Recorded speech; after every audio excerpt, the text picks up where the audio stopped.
So hey, this is Robin from Tech.eu. I'm here in Stockholm, Sweden, and I'm here with Martin from Narrative. Martin, can you quickly introduce yourself and the company? Hi, I'm the CEO of Narrative, Martin Kallström. Narrative produces Narrative Clip, which is a wearable camera with an app that organizes the photos into a live log. Right, which is kind of what you see on the wall behind you, right? Yeah, exactly. Yeah, so you get, actually the camera takes all by itself 2 photos a minute. That will be during a full day, about 2,000 photos. We organize those into a timeline where you can both get like the overview of your day, or can go in depth and see every moment captured in photos. Do people really need 2,000 pictures of what they've done in a given day? Absolutely not.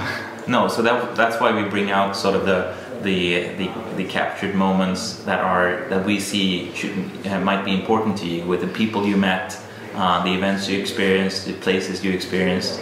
And it's not about getting many photos. It's about being able to go back to any point in time to remember, like get triggers for your own memory to see what did I do there, what was the restaurant, what people did I meet, what did we have for lunch yesterday, like, or just like for work or whatever it is.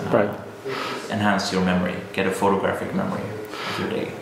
So you've personally been an entrepreneur before, but always on the software side of things. Yeah. So this is your first venture into the difficult world of but exciting world of hardware. So how's that been so far? It's been a tremendous learning experience. I have the opportunity to work with one of the best camera engineers available in Europe. Björn Hussein came from Axis Communications to work with us, and that's just been just tremendous to learn how to build actual hardware. There's so much involved with creating a physical product, and that's what drives me. I want to learn new stuff every day, and building hardware has allowed me to do that to a large extent. So what phase as a company, what phase are you in right now?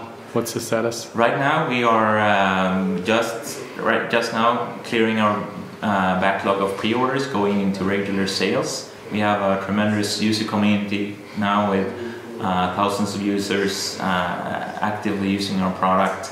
We are recruiting people all the time. We added 8 people into the team.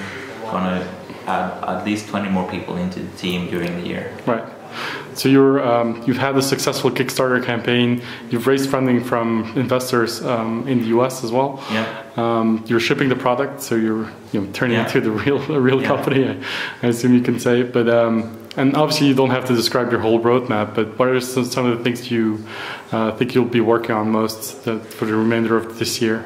It's all about creating user value out of the baseline technology that we have now. So we are going to focus on looking at exactly what are people doing with our product and enhance the use cases that we see are worthwhile. So we will add lots of stuff into the software to make it more useful for the use cases that we actually see people using the product for. And people are inventing so many different kinds of ways of using this, like putting it on their pets, or using it for family outings, or for travel, or go kayaking or climbing. Like, it's so relieving to be able to capture memories, so photos of your memories without having to use your hands or your mind. You can keep doing what you do, but get everything captured. Very cool. So you mentioned that the camera takes a picture every 2 minutes? Every 30 seconds, actually. Every 30 seconds, sorry. But obviously that creates a bit of not necessarily an issue, but it raises questions about privacy. Not necessarily for the persons who are using it, who are familiar with what it does, but for the people in their environment who don't necessarily know what it is, and the fact that it's recording all the time. So how do you think about privacy? We wanted the product from the start to be designed to be respectful of other people's feelings. So for example, we made the design so it's very honest in the way that we made a lot of testing to make sure that people could recognize it as a camera, or at least a recording device.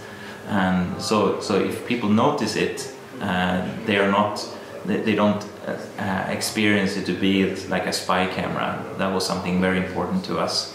But at the same time, it shouldn't be distracting. So when you realize it's there, you should be able to accept it. It's not something that sits on your face and is distracting that way. Right. We also wanted to have, for example, allow the users to develop the habit of taking the camera off when it's not appropriate to take photos, instead of switching it off.